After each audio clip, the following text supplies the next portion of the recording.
Anyways, hey guys, welcome to another episode. We still don't have an intro. We don't have an intro. I was just using... Who needs that? I was just using like non-copyrighted music that I found. I was like, oh, this is fun and a little jazzy and stuff. Yeah. I'll use it for now. But, you know, we don't really have like... Look, it's episode 2 of your favorite podcast about your holiday new favorite movies. Podcasts. Yeah. We're making the world a better place with our podcast, and, you know, that's just how it is. Hi, I'm Tyler, and joining me today is Mr. William. How are you? I'm living. I'm vibing. You know that it's the holidays when it's 80 plus degrees outside in July, and you've got bug bites. Oh, I haven't had those lately. I don't often get bugs in my house, so I blame. I also don't go outside ever. Yeah, so. I blame the fact that I went to keep my mother company while she was doing yard work the other day, and I was on wasp watch, so that was fun. Did you see any? I killed like 5 of them, actually. Oh my god. You're doing the world a great service, really killing the evil beings of wasps. Yeah.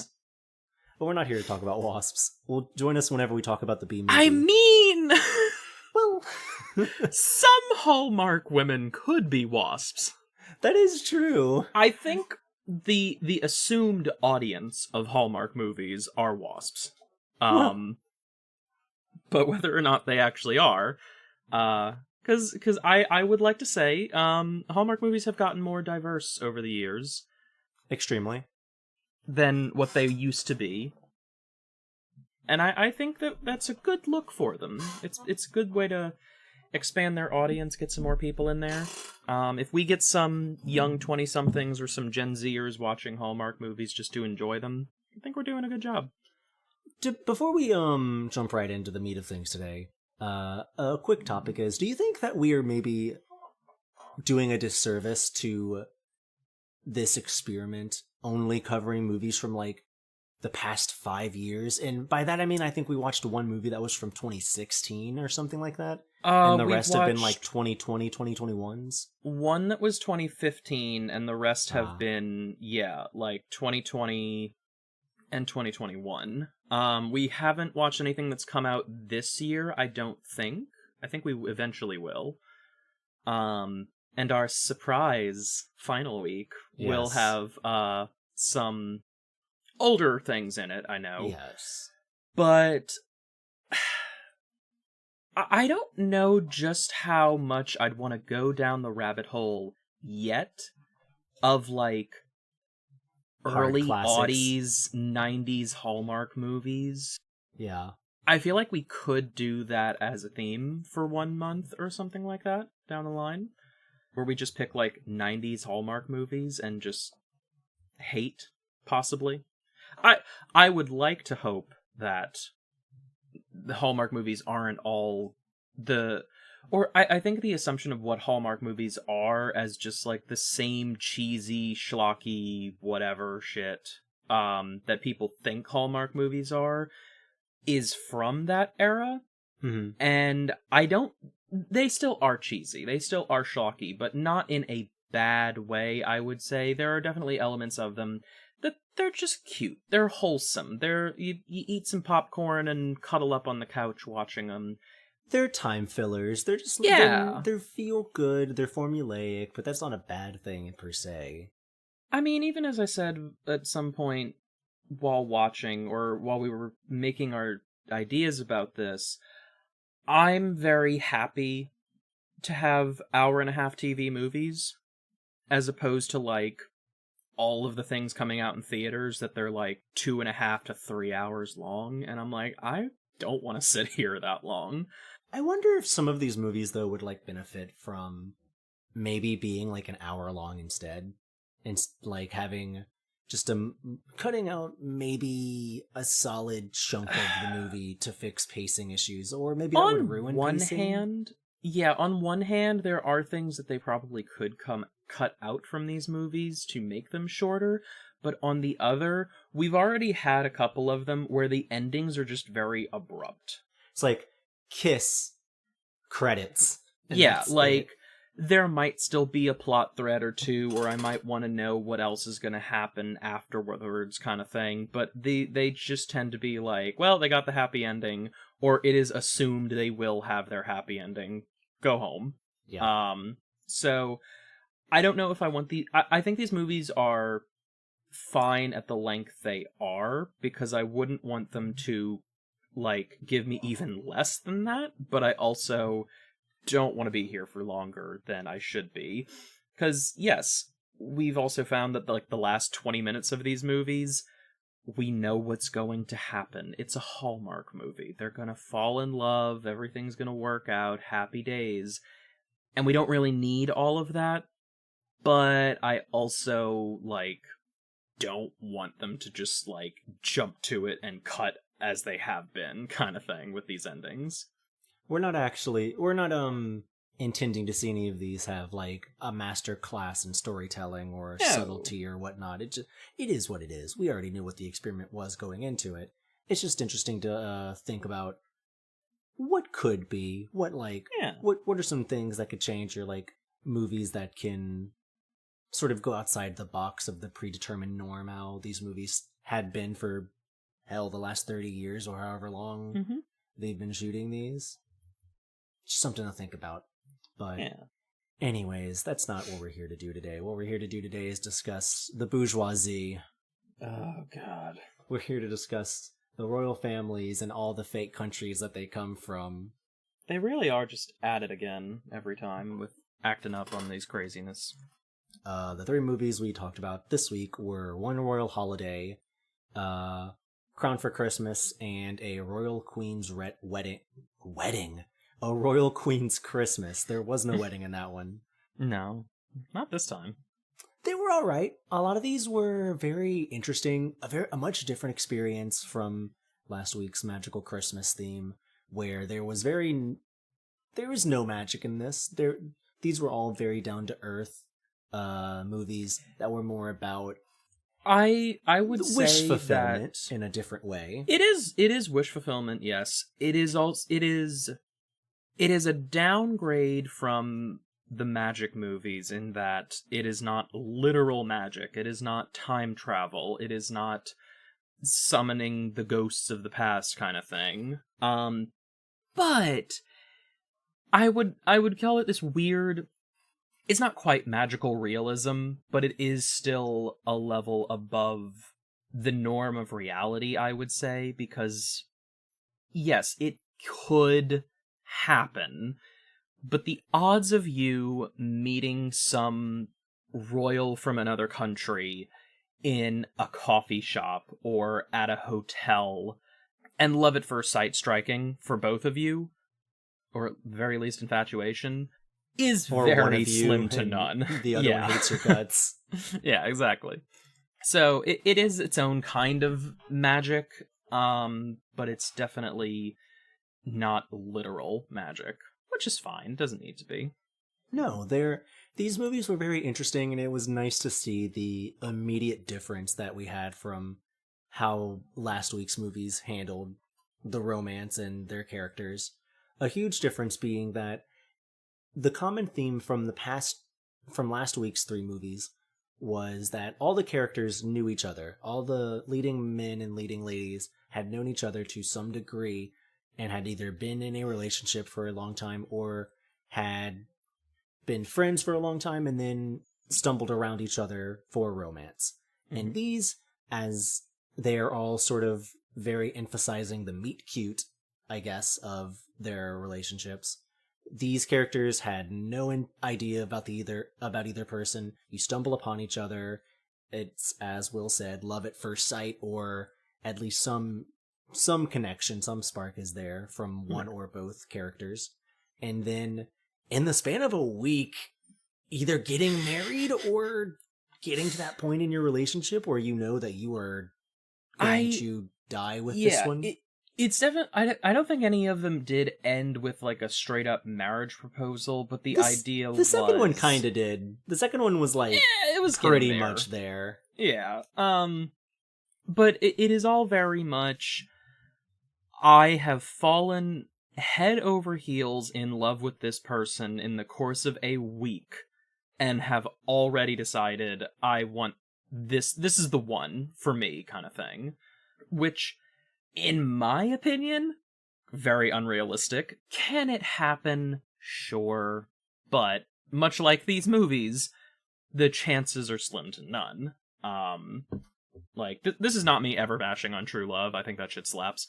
But the context that it is in these movies is like, nah, y'all don't know each other well enough. Like, if I spent a week with a man and he told me that he was in love with me and wanted to spend his life with me, I would run. Like, I don't know you like that. But what if he was, like, really rich and at least decently attractive? I mean, I'd be like, slow it down, bud. Like, let's take the time to get to know each other. At least let's go to the movies first. Yeah, like, let wine and dine me a little more or something. But, like, if you come out of the gate and be like, I want to spend the rest of my life with you and have you be, like, the father of my children as well, I'd be like, let's tone it down there for a sec. Let's think about this.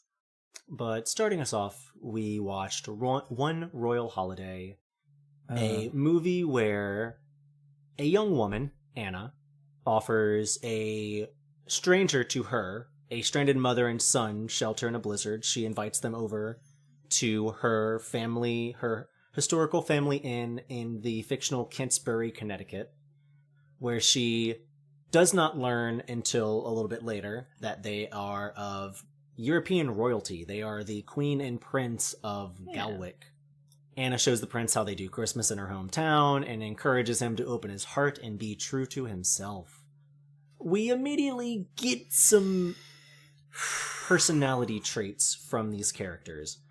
What we learn of Anna is that she is very upbeat and optimistic. She's a nurse in a hospital, and she loves to be nice, and she also loves Christmas. She's big on Christmas. She also has a dead mom. We find that out very quickly. Yeah. That's... Anna's personality, though, is just that. Yes. She is a very I wouldn't say self-sacrificing, selfless person. She's a very selfless person who goes out of her way to help others, which is why she decided to be a nurse. But other than that, I love Christmas. It's my favorite time of year. I love the traditions. I love how it brings people together. I love just spending time with my family. And that's it. What does she do the other 11 months of her life? Continue helping people and counting down till Christmas, I assume? I guess. My mother, every 25th of the month, says X amount of months till Christmas. Oh, buddy. Like, she loves Christmas time. And it's a little charming thing that she does, and I appreciate. And it lets me know that she hasn't been replaced by an imposter. But we learn that our leading man is Prince James Gallant of Galwick. He has a dead father. The king passed away some years ago. He kind of sucks. Yeah. He sucks a lot in that he's just kind of a robot for a majority of the movie.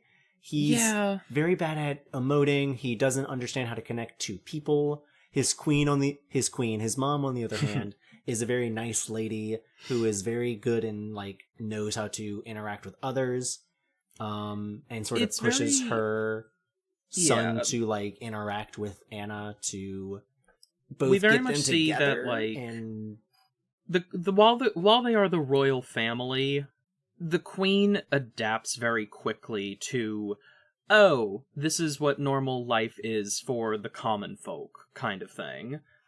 Anna meets the queen and the prince are at a gala charity event for the hospital that Anna works at because his father was treated there years ago or something like that. And they are unable to leave town due to inclement weather. And they bump into Anna at a donut shop where they are trying to get tea for the queen, of course, because it's England.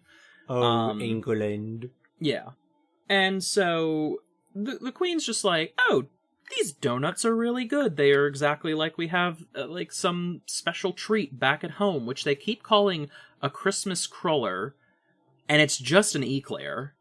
And I Go was off, King. enraged about that for the rest of the movie. But we get our first meeting between Anna and James here, where Anna, sort of being weirdly nosy and like, she like turns around and sees, and I'm gonna be rude here. I'm sure I've seen the actor in other things and he looks fine. yes. But they make James's actor look the most unflattering they possibly could. His hair looks sweaty and like he hasn't like it's washed constantly it in like days. slicked back, greasy looking. It And, looks like it's just stuck to one his whole head. thing. Yeah. He's just got like this weird disposition. His personality does not give him any favors. But she like sees this man and is like, oh my god, he's gorgeous. Yeah. And meanwhile, he is as rude as can be. He is very... Your very donuts suck, your stilted. coffee sucks, like, everything He doesn't about want this to place be is here. terrible. He's just sort of a prick, and she just like, she lets water off a duck's back and all, but... Yeah.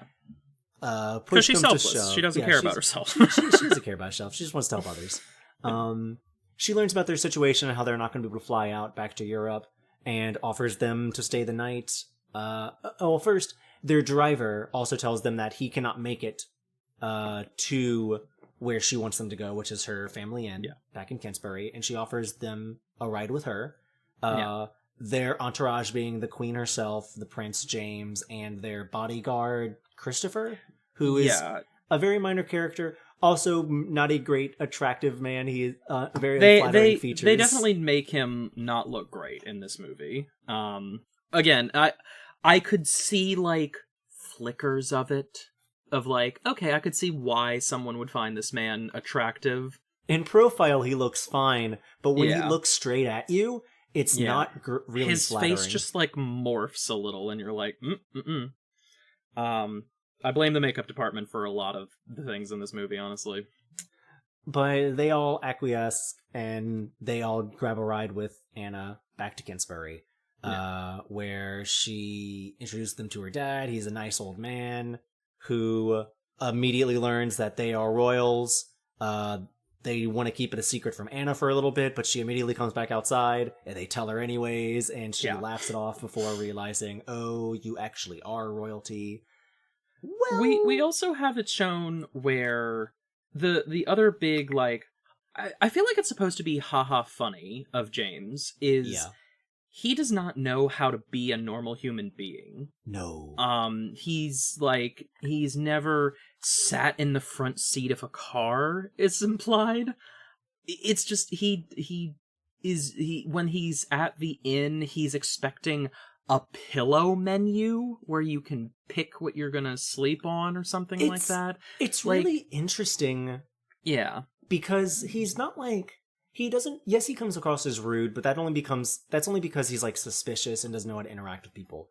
But what is interesting is that he does come off as like silver-spooned, like privileged, but he doesn't come across as like nose turned up, the poor are below me type. He's not like... He does care about people. He cares about the people of Galwick, almost to the degree that he is like constantly on the phone with his country's prime minister about like, I need to perform a speech to my people to let them know about like, hey, what's up, and that I care about you. He's expected to give a speech to the people for Christmas as his father did all the time, but now that his dad is dead, it's fallen to him, and his last speech went terribly because James, not being accustomed to the position, has found that he does not know how to connect to his people, as we also see that he just doesn't know how to be a person, apparently.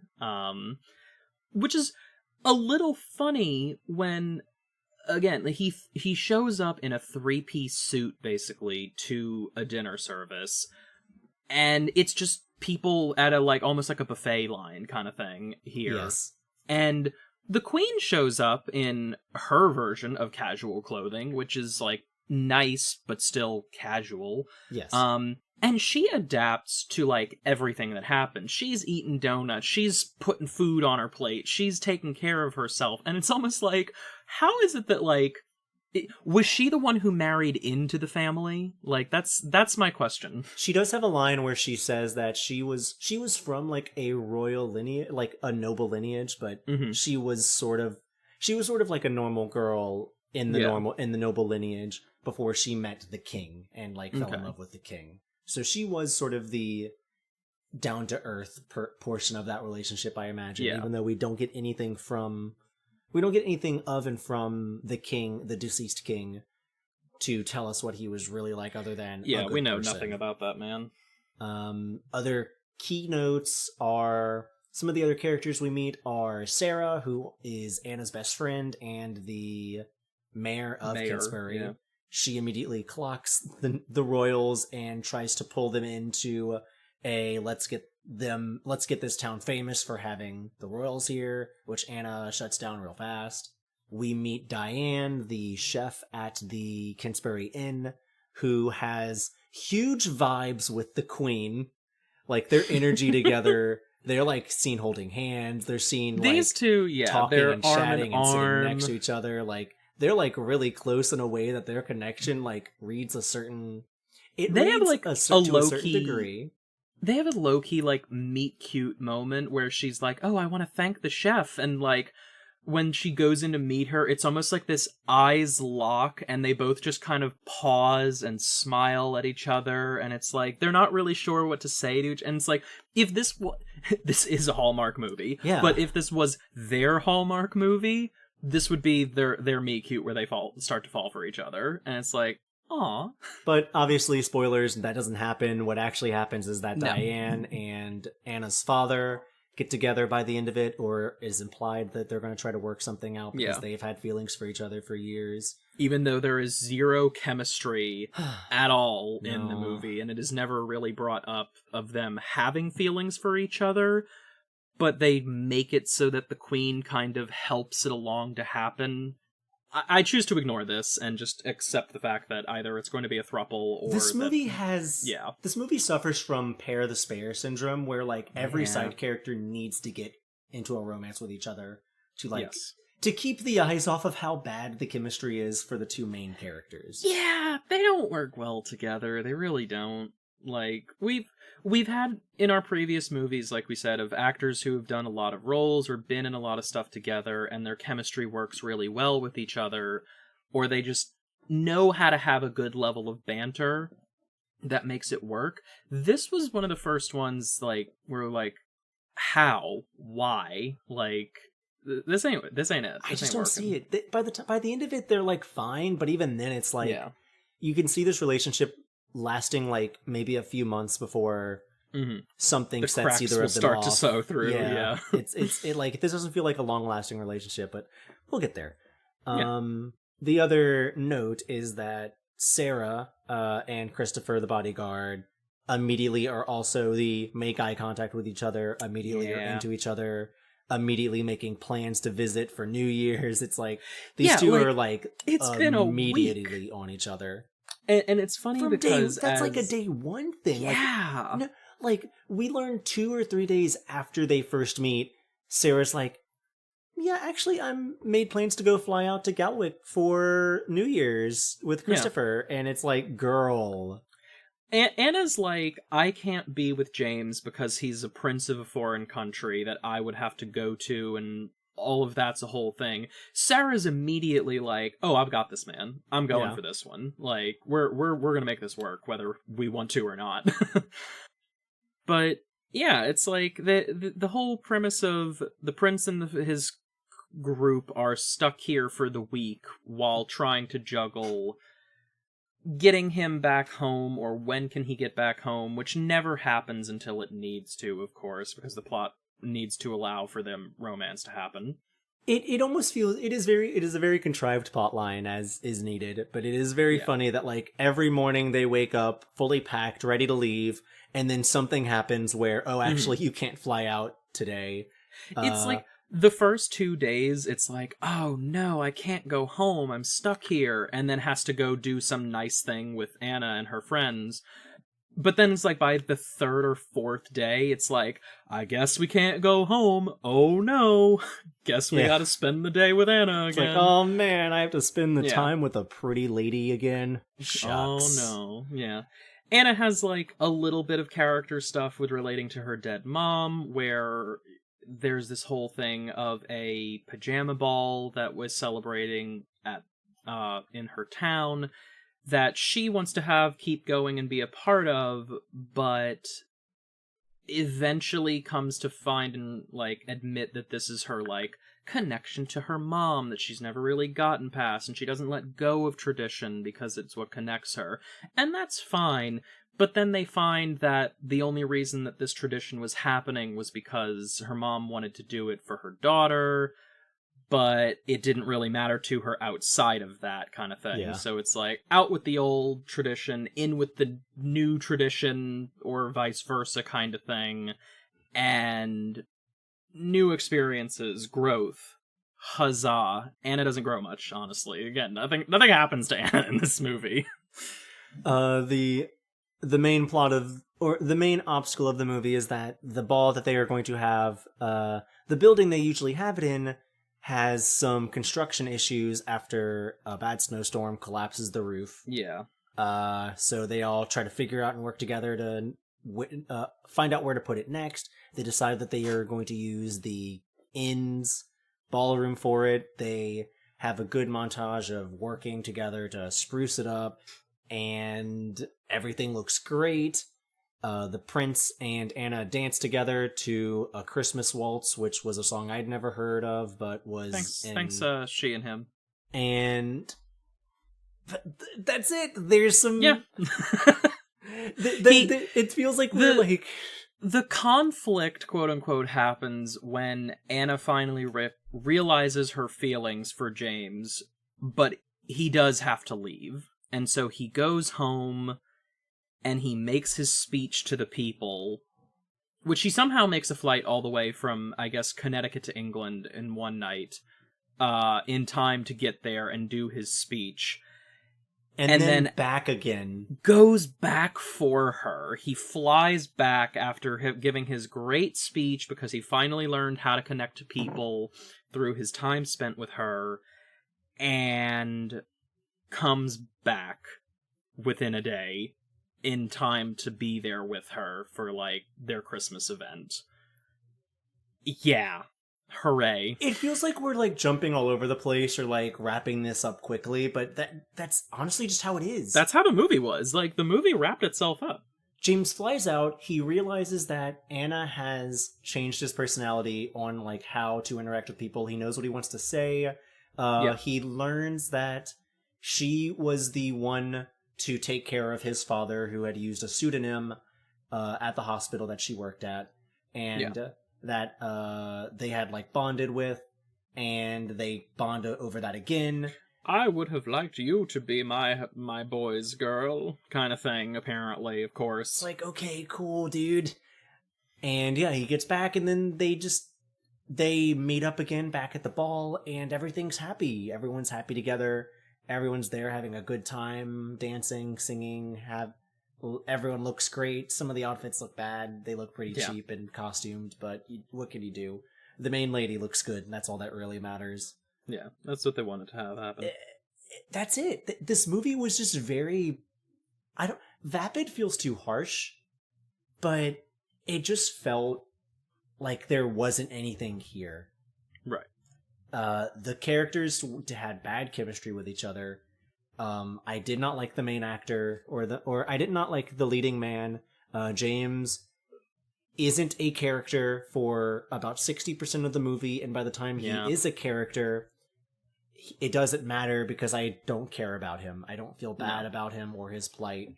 He doesn't have anything interesting. He doesn't appeal to anything. And it's, like you said, by the end of the movie, now he's like, I'm in love with you, Anna, and I want you to love me and come back to my country and probably be my queen, princess, whatever. I don't know. It does just not carry over very well. I would definitely say this was not only the weakest of the three, but I feel like this was my least favorite out of all of the movies we've watched so far. Of the 6 we've seen so far, this is definitely the worst one so far. I don't know.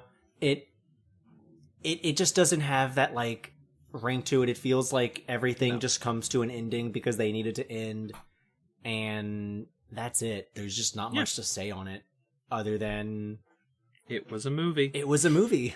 Like, I liked the idea of, I liked the scenes of the Queen and Diane coming together and being close friends every now and then. The Queen's a really fun character because she's sassy. I feel like we said at some point, likes to take the shit out of her son. All of the other characters that were not our main couple were more interesting and kind of fun to be around. Yes. Which does not bode well for your movie. As we see with the next 2 movies. Yes. It is easy. It is not easy, but you can do a fish out of water story like how most of these are, and do them in a way where the character that is in a different and strange scenario doesn't come across as like such a stilted character. Yes. Like they've never interacted with another person in their life, or that they're awkward, but in a way that isn't fun. Mm-hmm. As we'll get into very soon, the fish out of water for the next movie, Crown for Christmas, is our main character, Allie. Yeah. Which, here's our segue into this new movie that we can talk about now. Crown for Christmas. Crown for Christmas. I liked this movie a lot. This was a good movie. Was really fun. Yeah. The humor was really good. The characters were really fun. Even the villains were fun and funny at times. Very good facial expressions. This was a movie where they did say, hey, both of our main characters, or I don't want to say that the male love interest character wasn't interesting. He doesn't have as much of a presence compared to the rest of the characters, but he's not bad. He is a nice and well-meaning person who you can feel the stress he is under. Yes. In a way that you can't feel how James's stress was. No. This was also our oldest one at 2015. It stars Danica McKellar, who I have known from being the voice of Miss Martian from Young Justice, and also kid series Project MC Square, which is all about like teaching young women about STEM, and also their spies. Because apparently she is a mathematician. Good for her. And this movie has a very quick scene where she teaches another character about like fractions and math and quarters and whatnot as like a nudge wink wink at that, which is a little fun aside. But we open on this movie. The plot of this movie was after getting fired from her job as a maid at a ritzy New York City hotel, Allie reluctantly accepts a temporary gig as the governess to a young girl who is part of a powerful royal family in Europe that lives in a castle. We get our opener of Allie lives in a... It looks nice, especially in today's day and age, I would say, but is by all intents and purposes a shitty apartment in New York City. Like something that, like I said, Sam Raimi's Spider-Man lived in. And she lives there with her brother and sister, who are both grown adults like her. Her sister's trying to get an acting job. I don't know what her brother was doing. I don't think they ever say what her brother was doing. She says, the first scenes we really get is that Allie is making breakfast for everyone. We learn that she is a good cook and that she has more or less taken care of her siblings since their parents passed away years ago. Yeah. We learn that Allie and her sister are maids at, as we previously said, at a ritzy hotel. Mm-hmm. And a shitty manager. we learn that they have some bills piling up, but to this, the brother says, I'll just pick up some more shifts, but he doesn't ever say what he does. Yeah. While we obviously learn that Allie and her sister, whose name I don't remember, or I have written down somewhere. Same. I don't think they even mention the brother's name. If they do, it's in the credits, or if they do anywhere else, it's very quick. But as we find out, sadly, the siblings don't really matter in this movie, aside from a few cutaway scenes. Allie and her sister go off to their job as maids. Their manager is a huge bitch who treats them and wants them to act as if they are not human. Like, remember, no eye contact, no... Do not look at the no guests, speaking. Do not You are interact. subhuman, yeah. You are like wallpaper. You are there to be seen but not heard, and even then we'd rather you not be seen either. There's not much to say about the opening besides the this doesn't go for the rest of the movie because the rest of the movie is still pretty generic. Mm-hmm. But what I did like for this movie out of all the other ones we had seen so far was the soundtrack did a very fun like piano build up to the two main characters meeting. We see Allie cleaning and going about her job while the royal of this movie, King Maximilian, is returning to his room, I think, because he like either forgot something. He's in the hallway while she is pushing a cart, and she bumps into him as they collide. She is very quickly apologetic, but also sees him and is immediately like stunned because he is so attractive to her. He does not seem to return that. He obviously has like this look of, oh, who is this cute girl? But he does not do the like jaw dropping like eye contact. It's not the immediate falling for her, but it is like he appreciates and acknowledges that she's attractive, and he doesn't treat her like she's some common person or what have you. This guy would beat James down any day. Oh, for sure. They have their little meeting before he's kind of whisked away because they're checking out for the day. Allie goes to clean his room, finds he's left behind his watch, and his like right-hand man, Fergus, like coordinator, Fergus, goes back to the room, finds that she has the watch, or she leaves the watch with her boss after she gets fired for covering for her sister who has gone off to an audition because the work is taking too long. And so she and her sister both get fired. Fergus, seeing this, finds them at home later and shares a dinner with them, presenting them with a $5,000 check, and offers Allie the opportunity to come back to England. This place is Winshire. Yes. With the opportunity to be the governess, or the Mary Poppins, essentially, to Princess Theodora, Maximilian's daughter. She's pushed a little bit, because she's concerned about her own family. She's pushed by her siblings to take the job up, because why pass up such a grand opportunity? And she is obviously convinced to go off to Winshire with Fergus to have, like, sort of, to accept the job at the castle. I believe the film was filmed in Romania, but we arrive at the main set piece, which is a large castle overlooking a snowy courtyard, and we are quickly introduced to a few characters who don't do much in the movie. The side characters aren't big. Besides Fergus, the side characters aren't, like, big roles in the movie, besides, like... No. They're fun, besides, though. like, the human aspect. Yes, they are very fun. We have...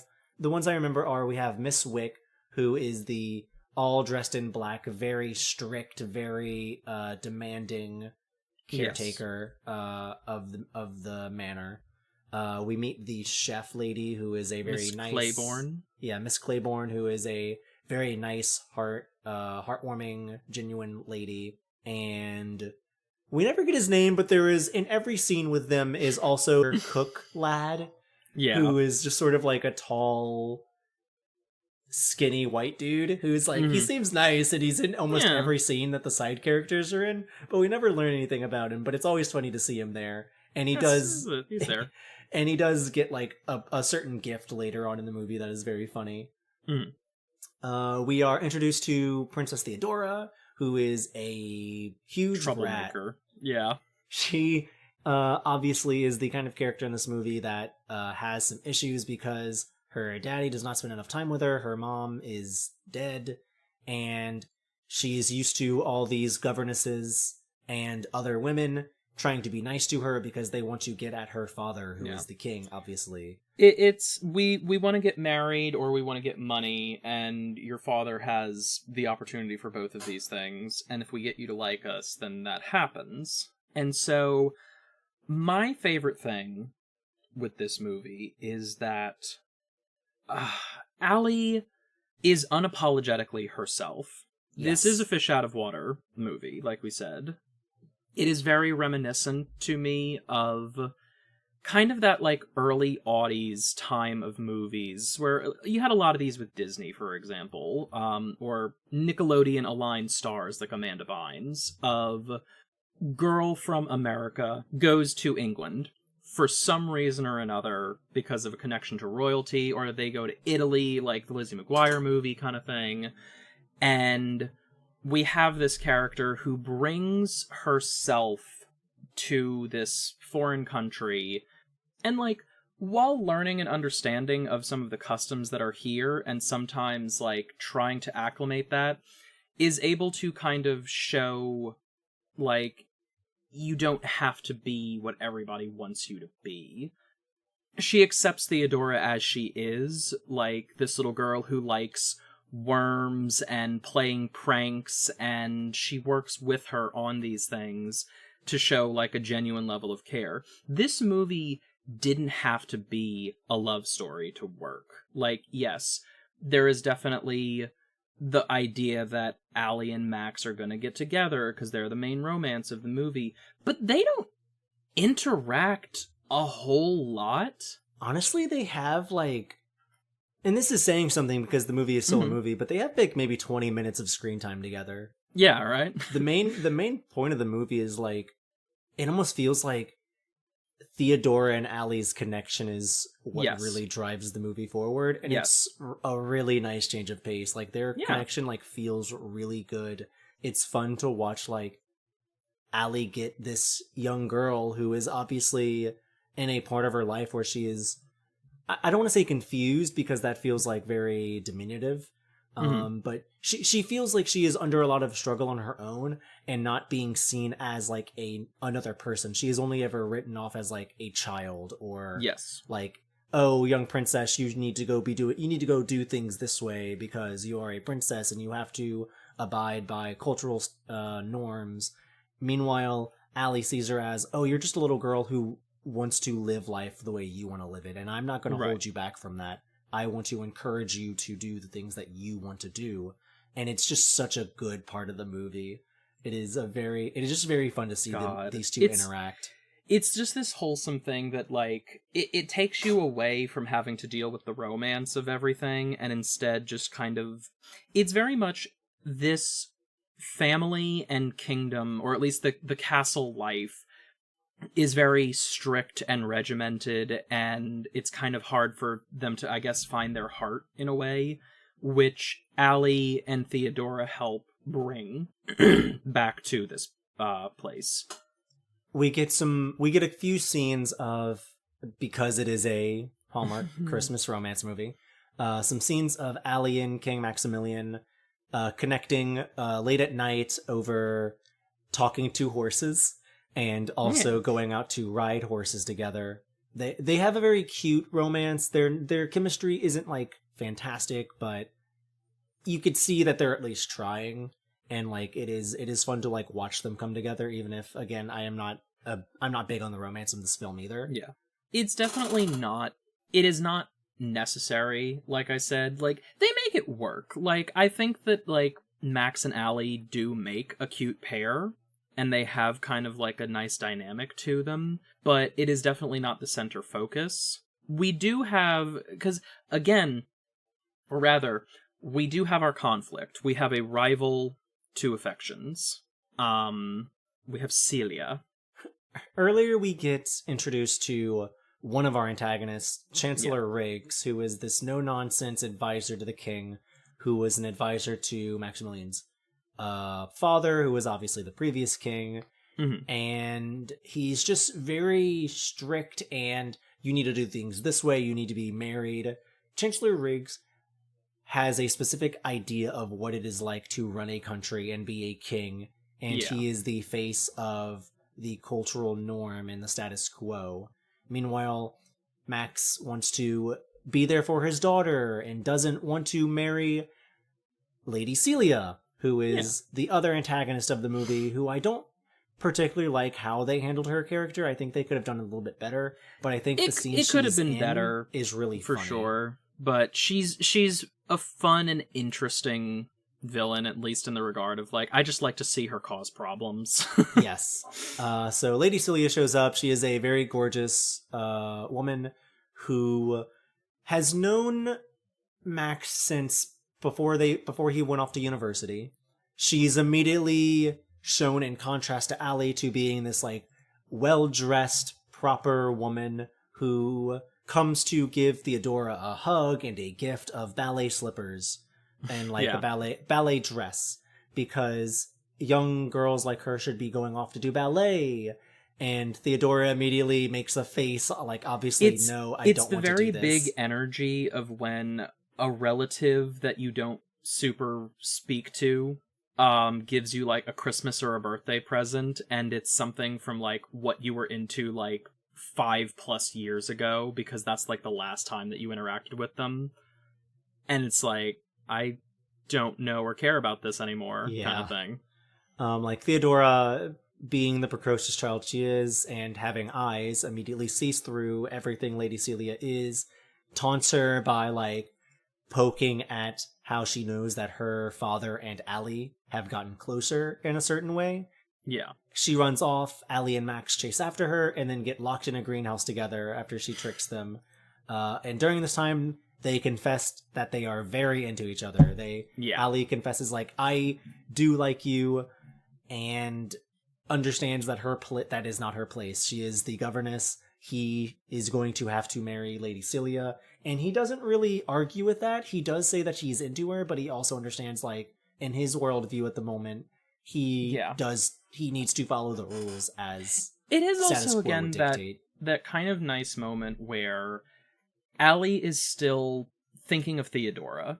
Yes. And while she does kind of recognize that, like, yes, Theodora does seem to like me and probably would like me with her father, I don't want to, like, ruin that for her or ruin the possibility of, like, I'm here to take care of this girl and I don't want to get fired for, like, canoodling with her father kind of thing. So, like, again, it's very much this focus on their relationship and taking care of her. Funny moment before they leave the greenhouse is Allie picking up a shovel and saying, well, we gotta get out of here somehow, and prepares to break the glass of the greenhouse out before Max just pulls a key off the wall and says, spare key. Yeah. She looks a little disappointed to not be able to break some stuff, though, and I feel for her. We get some fun scenes set to some upbeat music of Allie and Theodora having fun together outside, making snow angels, and then pulling pretty much the entire side cast into a snowball fight, including Fergus, Miss Claiborne, a few of the other kitchen staff, the two guards who stand Wick outside gets the a door. snowball chucked at her and promptly leaves, but like she was there. She was there, and it's sort of like she's a little like strict on it, but she's not like shut it down type. Yeah. They're all having fun. Eventually, Max comes out and joins in the festivities, while Riggs and Celia are both like, well, someone needs to put a stop to this right this instant. Something needs to be done about that governess.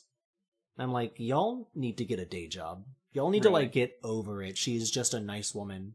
Europeans, am I right? They are worried about the possibility of Max going for Allie instead of Celia, because the Chancellor wants everything to go according to plan, and Allie does not factor in with those plans because she is just some common woman from out of the country who wasn't even supposed to be here, because they also present that they want to send Celia off to boarding school, thus not having to deal with her. They let that drop, which pisses Theodora off, obviously, and she storms away. And Celia and Riggs are just so smug about getting one up on this little girl. It's like, they will kick y'all. this child while she's down. It's like, she's 7 and we're gonna beat her down. It's one of those moments of like, I am not royalty. I do not have an entire country to look after, and I understand where Max is coming from. But when your advisor and the woman you are to be wed to are just so obviously like two-faced and one-dimensional, it's cartoonishly evil, I would say. It's like they're not like preparing to murder anyone. Yeah, but they are like willing to ruin people's lives just to get what they want. And it's like, bro, if you care about your country and like your people, that also includes like Allie and your workers and your daughter. Fire these two. Get other people that would like that care about your interests too. You're allowed to be happy at the end of the day, bro. But he just sort of like lets it happen. He just like obviously he's upset that they dropped this bomb on her because they were going to talk about it like later. But he just sort of shrugs it off as Allie goes off to comfort Theodora. Yeah. I'm just like, come on, dude. Everything kind of comes to a head for the like Christmas ball, essentially, where Max is planning to give an engagement ring that was probably his dead ex-wife / his mother's. It was his mother's. Yeah. Earlier we see them pull out like a proposal box, an engagement ring box, with a ring that looks like they got it out of a gumball machine, with like a little purple gem in the center of it. It looks not great. Yeah. But we're shown them looking at it, and he eventually is going to go propose to Celia at the Christmas ball. Things that happen first at the Christmas ball are Allie and Max instead having a really good dance with each other and enjoying their time. Allie shows up looking drop dead gorgeous. Everyone's having a great time. Theodora's smug about Allie and her father getting closer and closer like that before Max goes to propose to Celia after she pulls him to the side. And when he tries to do that, he realizes, oh, the ring is not in the box. Yeah. And immediately, this is where I was almost curious as to what was going to happen, because immediately Celia calls out Allie as to being someone that probably stole the ring. And what I was thinking was, okay, obviously she didn't, because we have the watch scene really early in the movie to show that she's not the type of person that would steal to get ahead like that. She's not that character, and we learned through this throughout the entire movie. But what I thought was Celia was going to plant it on Allie.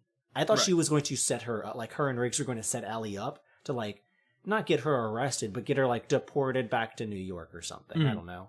They were going to do send something, her back to America where we think she belongs. Yeah, like they were going to do something like way out of line. But that's not actually what happens. What actually happens is that Theodora had it. Theodora took the ring at some point. There is a scene where they hint at that. She steals the ring so that he can't propose to her. And to her little child brain is, if he can't propose, then they can't get married, and then she won't have to be my mom, kind of thing. Yes. But she does give it back over.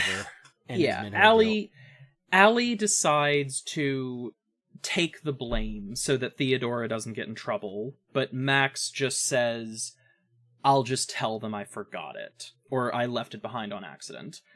Allie, however, does take this cue to leave, because she realizes, oh, I'm not going to be able to fit in here.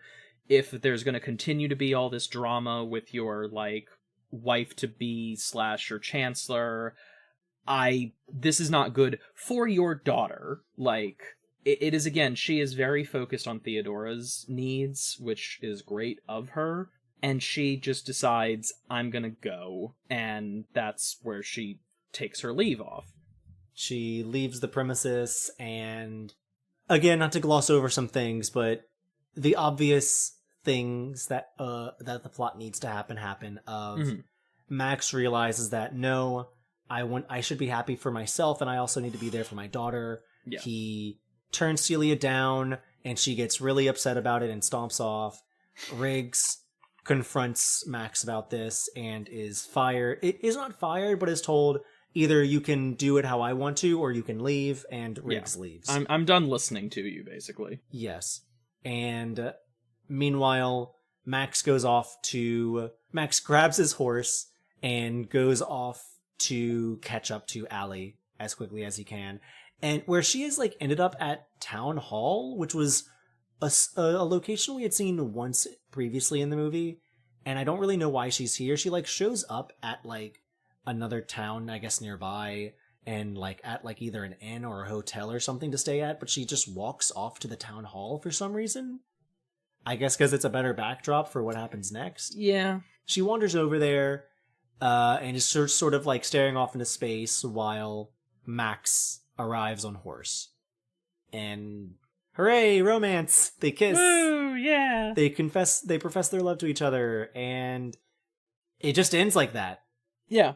If any of you are wondering credits. what happens to Allie's family living back in New York, we have no idea. They don't, because they cut don't to them, pursue it. They cut to them twice. We get one scene where they're FaceTiming Allie, like right after she gets to Windshire, and then we get another one like right before the ball where her and her sister are talking, and they're just like sort of they're just having a quick conversation. It's not really anything important either. Yeah. Just talking about feelings and whatnot. And that's it. We don't see anything else. We don't get any confirmation of like, and then the siblings moved to Windshire with them, which you could obviously assume might be the case. How are we reacting to the fact that our sister just is eventually going to probably be engaged to a king? Our sister is going to be queen. Yeah. Like, she went from governess to queen in like a matter of a week at least. I mean, on the bright side, their lives are probably going to be fine. Like, either they move to Windshire and they get like notable jobs in Europe around the area, or they stay there and Allie sends them money, I guess, to like live a better life. Meghan Markle's family is fine. Like, I guess so. Like, things just work out, and I'm glad for them. But the ending is the only reason why I'm a little like, eh. Yeah. I think this movie was great a majority of the way through. I think the ending is rushed because they just sort of kiss and that's it. That's credits because they've accomplished the goal of the movie. We don't really get anything out of the side characters like we thought. We have a hint earlier in the movie where like it seems like they hint that Miss Claiborne has like romantic feelings for Fergus, but they don't really they don't really expand upon that. Yeah. Oh, we did miss one moment where right as she leaves, Allie has left Christmas presents for everyone. And because we learn earlier and see throughout that she is an artist, she's left portraits of each of the main characters, some more flattering than others. Yeah. Even characters that don't get like any speaking lines get portraits. Miss Wick gets the best one where she's gorgeous. Yeah, she glows her up in that image, which is nothing against the actress herself. Like, she does look fine. They make her up in a way to make her look a very specific type of character, and you can tell like the moment she gets rid of like that costume, she is a very pretty woman. But it's just a very fun moment of everyone looking at these portraits that Allie has left of her. I hope the artist who drew those got paid well. Please. And yeah, that's the movie. We don't really touch upon a bunch of minor plot beats like other romances and whatnot. I'm guessing good that we don't have to spare or pair up every side character. We could assume that everything turns out fine. But other than the romance being tacked on to this good like sister/motherly bond that Allie and Theodora have, it's a pretty good movie. It's fun. It's a good movie. I would actually recommend watching this. I wouldn't put it like in a top 3, maybe. I currently would, but I could see it being moved out, is what I would say. I would say it is third though. Like it's not the highest. I would say I'm having a hard time even making a top 3. Mm-hmm. I can think of 2 movies that I really like, and there were the 2 4 out of 5s that we talked about last week. Yes. But this movie was good. I really enjoyed it. It was a very nice relief to have this movie be good after how bad One Royal Holiday was, which led me to my theory that I had formed out of just one day, and I was afraid of coming true. My theory was, since these are fish out of water stories, the movie is going to be bad if the fish out of water is the royal coming to America and having to connect with Americans and how we do things here. And the movie would be fine if it was the opposite of the American going off to the fake European country and connecting with people there. Because then we at least get awkward and maybe a little bumbling and a little minor humiliation, but not like anything that's lasting and comes off more as endearing than stilted that James's performance did. Which leads us into our third movie, our final movie, A Royal Queen's Christmas, in which the fish out of water again is the royal, coming to New York, specifically, as the title would suggest, Queens. But no, this movie was good. I liked this movie. This was a fun one. The characters were fun, the pacing was fine, the romance had the best chemistry out of all three of these, I would say. And the characters both had unique characteristics and weren't just one-dimensional as before. For this one, the brief plot summary, and by brief I say it is much shorter than the previous two. Yeah. A prince finds his way to Queens during Christmas when a local woman enlists his help with a children's Christmas show. We open up on the movie of our main character, Dee Dee, Daphne Dolores Peretti. Shout outs to the Italians out there. Working in a bakery. There's Christmas decorations all around. She works at Rossi's with her cousin Zoe. This movie is like an Italian family in Brooklyn. And while our main actress does hop in and out of the accent, the family is like the most stereotypically Italian that you could ever imagine. Like, hey, bring in the cannolis! Yeah, hey, Fazul! Like, it's all stuff like that. It rules. It's so funny. It's so goofy. And it's like we've got cannellonis, we've got, like, name an Italian food, basically. Like, we got the pasta carbonara. Like, they just do that. It is the most Frank's Italian. Making some capreses. Yeah, like, it's shit like that. Which is the joke that I made about how, like, actively Korean the family was in Boyfriends of Christmas Past. They double down even more on that for this They movie, double down for so the Italian hard for this family. one. They're so Italian. It's very good. At least it's funny. And funny. And like the Italian the Perettis are a very endearing family. They're fun characters, yeah.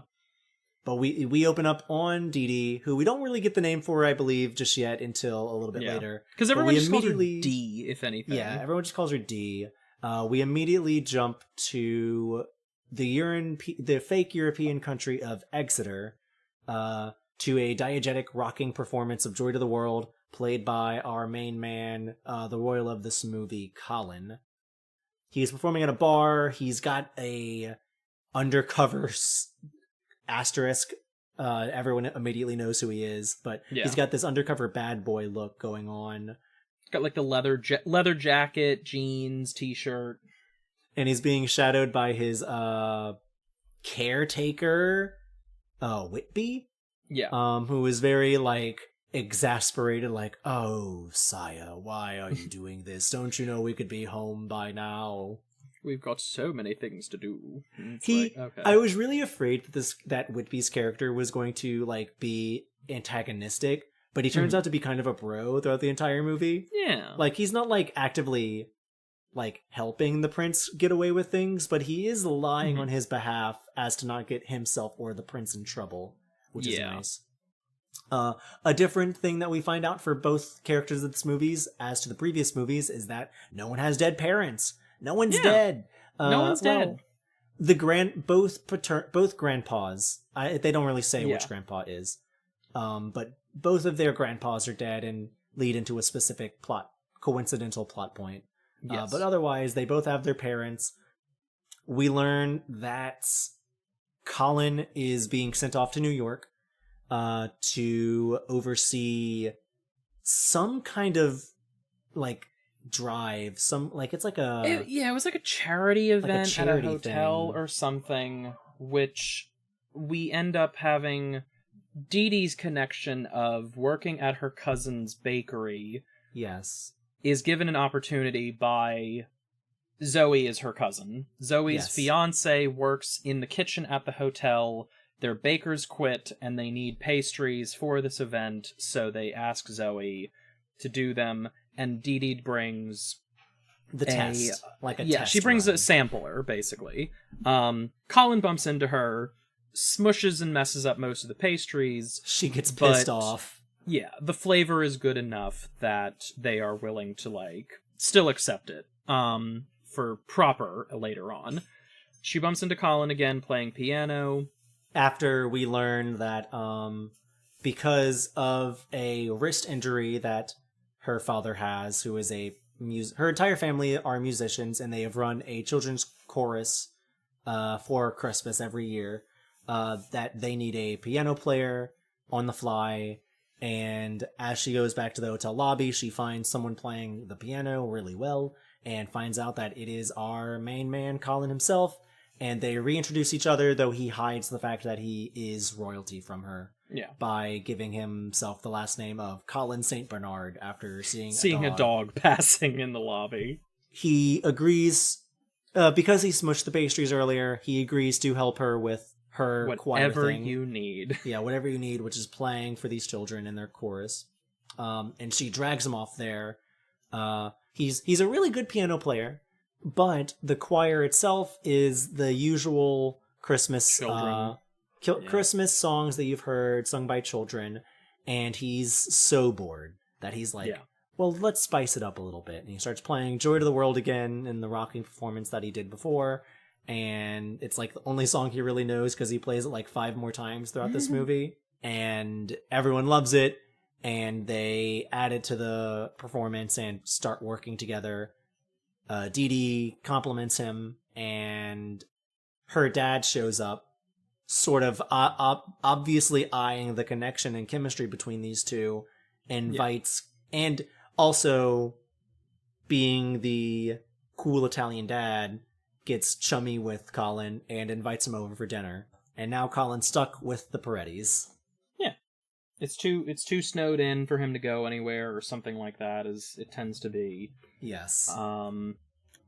And he ends up having to bounce between spending time with her and her family, doing whatever little Christmas traditions that they get up to, and running off to do his princely duties with his family.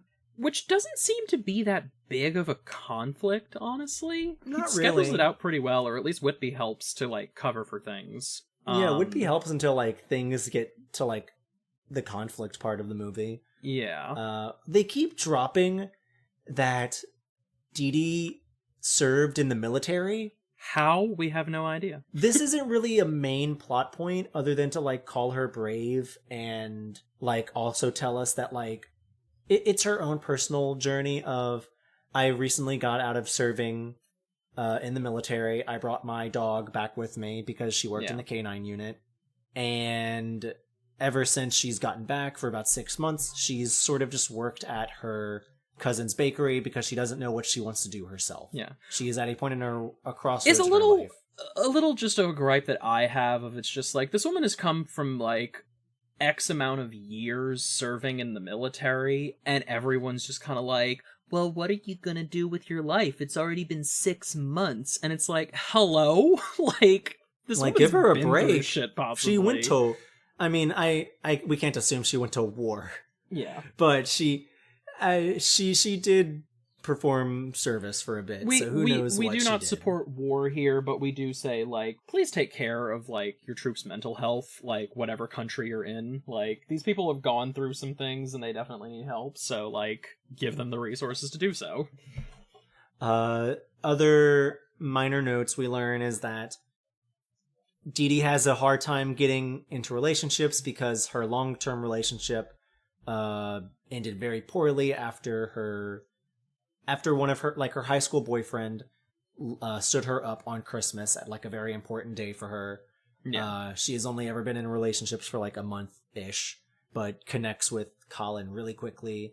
And this is the fun thing of, he is very into her. He is, like, extremely into her, and she's into him, but it takes a little bit longer for her to, like, build up to his level. Yeah. So it's nice to get, like, and that's good. It's nice to get, like, the man head over heels for the woman this time. Yeah.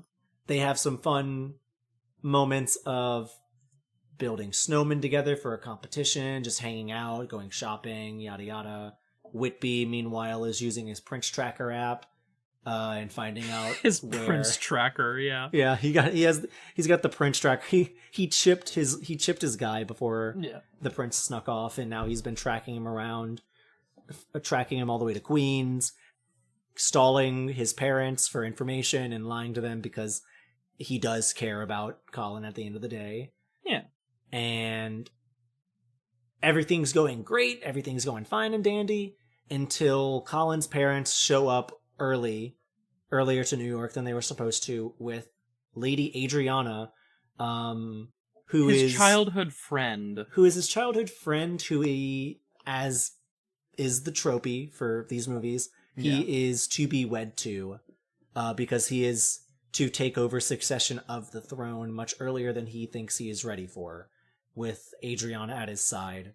Oh god. They all show up. Before we get into what I think you're going to talk about, they all show up at the obviously wrongly opportune moment where the Parettis and Colin have like had a really fun time dressed up as Santa and elves and been decorating and have like done Secret Santa with each other, and he has leaned in to give Dee Dee a kiss on the cheek right as his parents, Adriana and Whitby, show up to see it all happen and reveal that, oops, he's royalty, which Nona, Dee Dee's grandma, is the only one to have figured out that he's royalty because she used Google. Yeah. She was like, oh, this dude's staying in our house. I'm going to look him up and like check this shit out. And it's very funny. And it's so good. Things get really awkward. Dee Dee gets mad and stays mad, even though Colin tries his best to work things out.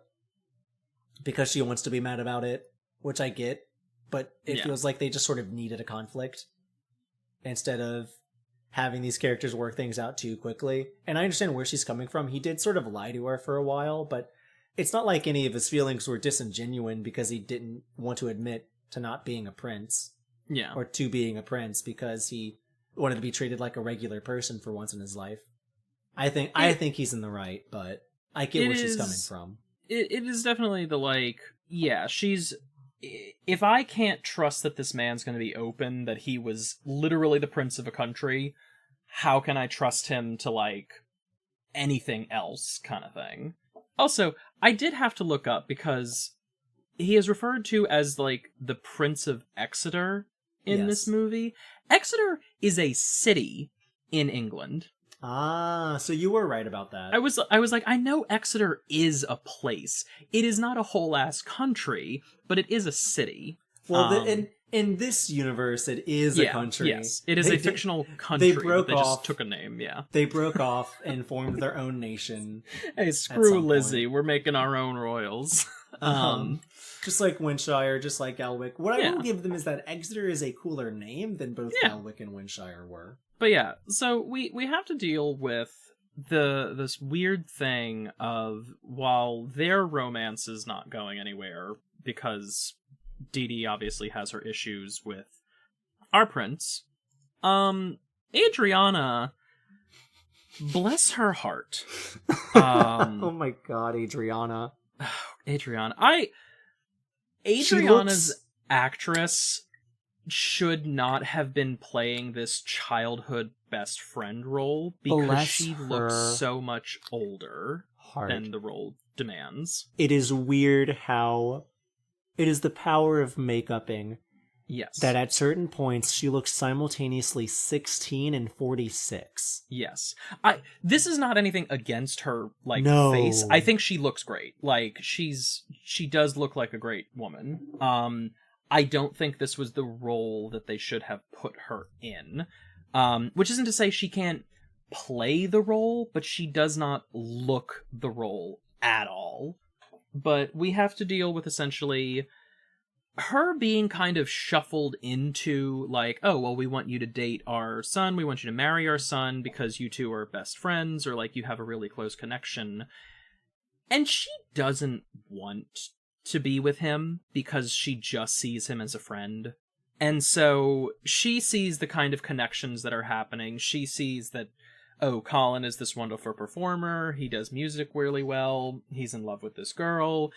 And she does what she can to kind of, like, push that along and letting him know, like, hey, like, live your bliss. Like, follow your dreams. Go chase the girl. So, yeah. Adriana's great, honestly. She doesn't do super much outside of that.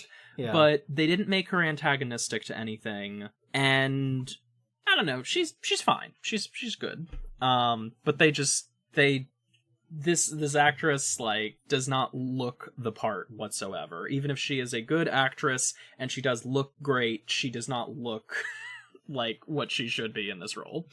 To sort of wrap things up for this movie, because I think a common theme these movies have is that a majority of the movie is pretty good when they're good. Mm. Yeah. And towards the end, they just sort of start falling flat because we get to the choir performance, which goes off without a hitch. Everyone's there to see it, including Colin's parents, Adriana and Whitby, and all of Dee Dee's family as well. Mm-hmm. Everyone loves it. Everyone has a good time. They still part on not great terms before pretty much the scene where Adriana tells Colin to go chase after her, to go live his life, chase after his dream and his dream girl. Colin confronts his family, who both change their minds about what he should do with his life and stop pressuring him into certain parts of things. They have a big charity interview. Everything goes great. Pretty much everything's coming up Colin. It really does, yeah. And he goes running after, I almost said Allie. He goes running after Dee Dee and catches up to her. She turns him down again, or like there's still some tension there. Mm-hmm. Before our final scene of the movie, where we had learned about a Christmas tradition earlier on, where there's a big tree in the neighborhood that everyone decorates, and when you put a Christmas ornament on it and you close your eyes and make a wish or something, when you open your eyes, it's like you'll look into the eyes. If you make eye contact with someone else, they're your soulmate. When you open your eyes, whoever you wish to be with, kind of thing, if they're there, then it happens. Which obviously she's all sad about the fact that her boyfriend didn't show up, kind of thing. Yes, her high school boyfriend left her or stood her up there at that moment earlier in her life, and she's been hung up on it ever since. But Colin, of course, does show up. Colin's Everything's there. Great. Everything's happy good. Ending. Woohoo! And that's it. There were no credits. It just ended. Yeah, well, I mean there were, but there were credits, where we were watching, they just cut it right there. And that's the movie. Again, it always feels like we're just wrapping things up quickly for this, but they just sort of end. That's my biggest problem, is that they just.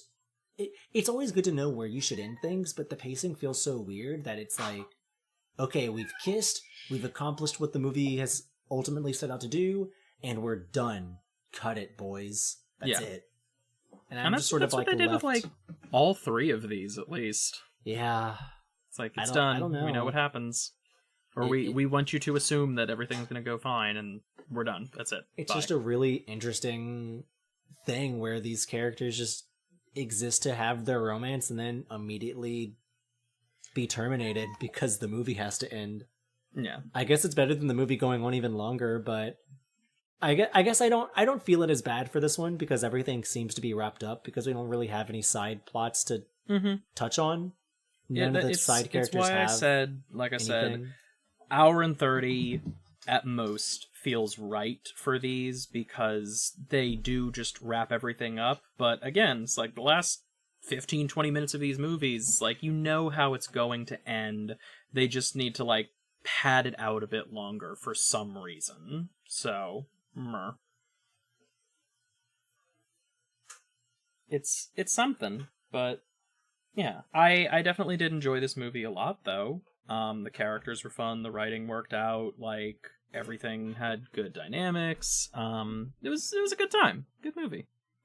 That's same as Crown. It's like a solid 3.5 out of 5. I don't know if it hits that 4. It's definitely not a 3. So it has to be somewhere in the middle. Yeah. And that's it. Those are our 3 movies. I don't know. That's a royal Christmas. It feels like these movies ultimately left me wanting more. More of what? I don't really know. It just felt like there were some weird things missing. I think it just felt like pacing was weird because they only have a week to have to formulate a romance with each other. The chemistry for the characters was not always great, but for at least the latter 2 movies were decent to pretty alright. And while most of the movies were like really fun to watch, they still hit obviously the very similar beats that just left me sort of just like knowing like obviously they're going to hit the same beats. There's always going to be the same conflict. It just felt like they were the same movie at times. Boy meets girl. One of them is awkward-ish. Yeah. They fall in love after some struggles. It also, conflict. though, it does show that you can still have these same tropes to things, but it just depends on how you write them or play them out. I thought that was an interesting point you brought up of, like, it's the guy who's in love with the girl and is trying to get her while she's kind of not quite into his affections. And I realized this is the second one that's been the case, I think. Like, besides, like, Boyfriends of Christmas Past is weird because, like, they're both kind of into each other, but, like, But, like, Kiss Before Christmas is the main one that comes to mind of, like, this man is stupidly in love with this woman that he wants to be with.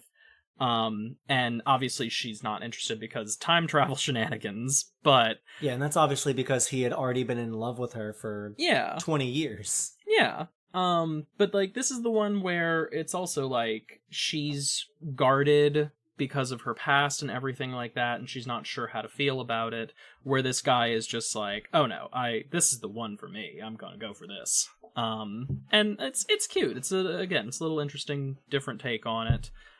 And it shows, again, that diversity to these movies. It can be done.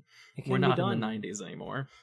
Yeah, I'm curious how these movies will compare to next week's theme. Yeah. Because I think, as we've talked about before already, I really like the magical Christmas movies. Boyfriends of Christmas Past is still lower on the list, but it's not a bad movie. But those all had very fun themes and ideas behind them. And these felt very similar in a way that I wasn't fully on board with, but 2 of the movies pulled it off to endear me to the characters. And I'm curious, and I wonder with next week's theme how it is maybe the most mundane out of all of our themes and tropes of this month, how we will end up pulling off the romance and the connection in the characters, because I thought going in that these 3 movies, that the royalty movies were going to be the worst of the lot. Yeah.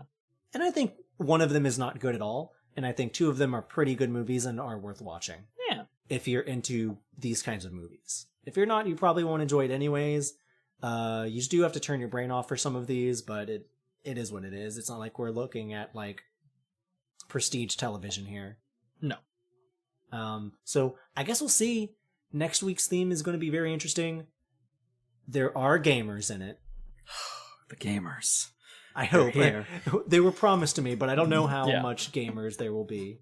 But that's it for royalties.